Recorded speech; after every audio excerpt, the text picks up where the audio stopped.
خون اتنا چاٹتا ہے کہ اس کی زبان کٹ کے گر جاتی ہے، نہ کھانے کے لائق رہتا ہے نہ پینے کے لائق، اور ایک دن آ کر وہ مر جاتا ہے۔ میرے بھائیوں، آج ہم دوسرے کو برباد کرنے کے چکر میں اپنے آپ کو برباد کر رہے ہیں۔ آپ کسی کا تعاقب کر رہے ہیں نا، پیچھا کر رہے ہیں، پولیس کیس یہ وہ زمین جائیداد، آپ اس کے پیچھے دوڑ رہے ہیں، لیکن یاد رکھیے میرا پیچھا کرنے والا مجھ سے تیز دوڑے گا تبھی مجھے پکڑ پائے گا، اور جو مجھ سے تیز دوڑے گا وہ مجھ سے زیادہ تھک رہا ہے۔ یہ یاد رکھیے، آپ دوسرے کو برباد کر رہے ہیں تو آپ اس سے زیادہ برباد ہو رہے ہیں، اس بات کو بھی آپ یاد رکھیے گا۔ یہ میری بات یاد رکھیے گا، کتے والی صفت اپنے اندر پیدا مت کیجیے۔ آپ بہترین مخلوق ہیں، اللہ تعالیٰ نے آپ کو انسان بنایا ہے، آپ بہترین مخلوق کا کردار ادا کیجیے۔ ایک گاؤں میں مرا ہوا بیل پڑا ہے، ایک گاؤں میں مرا ہوا بیل پڑا ہے، اس بیل کو ایک کتا اس گاؤں کا آتا ہے اور اس بیل کو نوچ نوچ کے کھا رہا ہے۔ اس بیل کے بدبودار گوشت کی خوشبو دوسرے کتے کو لگی۔ دوسرا کتا جب آیا، آپ ادھر دیکھیے گا تھوڑا سا میری طرف کو توجہ ہوئی ہے، دوسرا کتا جب آیا تو جو کتا پہلے سے اس بیل کو کھا رہا تھا اس نے بھونک بھونک کر اس کتے کو بھگا دیا، نہیں کھانے دیا، نہیں آنے دیا اپنے قریب۔ اب تھوڑا سا دماغ لگائیے، یہ کتنا کھا لے گا؟ جس کتے نے اس کتے کو بھگایا ہے یہ کتنا کھا لے گا؟ 2 کلو، 3 کلو، 4 کلو، ارے زیادہ سے زیادہ 5 کلو کھا لے گا۔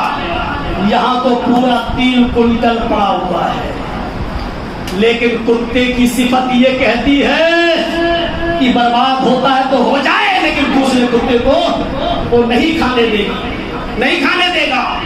یہی چیز آج ہمارے معاشرے میں جنم لے چکی ہے۔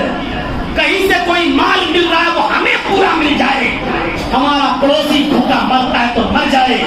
روزہ رکھتے رہیے، لیکن یاد رکھیے کہ اگر آپ نے روزہ رکھ لیا، آپ نے سحری کر لی اور آپ نے افطاری کر لی اور آپ کا پڑوسی بھوکا سو گیا، واللہ لا یؤمن، واللہ لا یؤمن، واللہ لا یؤمن۔ اللہ کے رسول نے ہندو اور مسلمان کی قید نہیں لگائی، بلکہ صریح لفظ الفاظ میں کہا ہے اللہ کی قسم وہ مومن نہیں، اللہ کی قسم وہ مومن نہیں، اللہ کی قسم وہ مومن نہیں جو خود پیٹ بھر کے کھانا کھائے اس کا پڑوسی بھوکا سو جائے، وہ مومن نہیں۔ رمضان کے مہینے میں اپنے پڑوسیوں کا بھی خیال رکھیے۔ رمضان کا مہینہ ہمیں یہ ساری چیزوں کو سکھانے اور سمجھانے کے لیے آیا ہے۔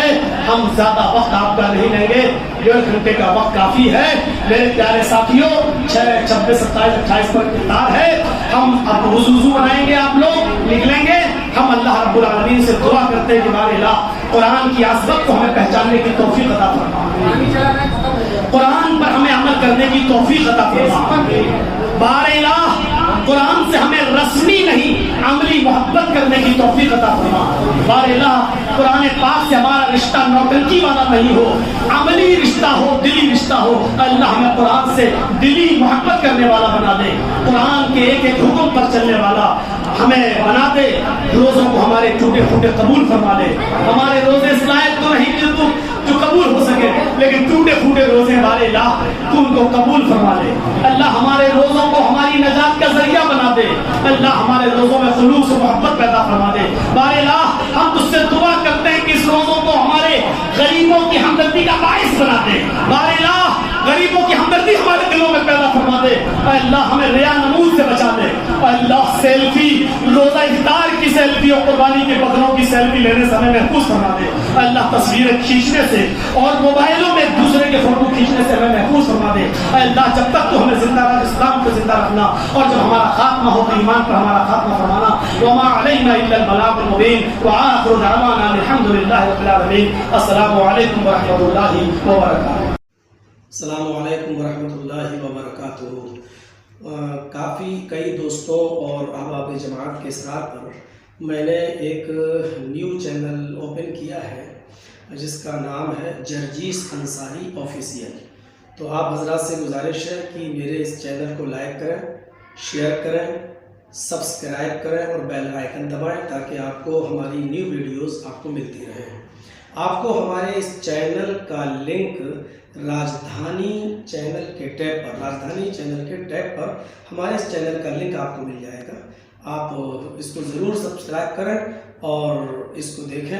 انشاءاللہ آپ کو نیو ویڈیوز اس میں ملیں گی. السلام علیکم ورحمۃ اللہ.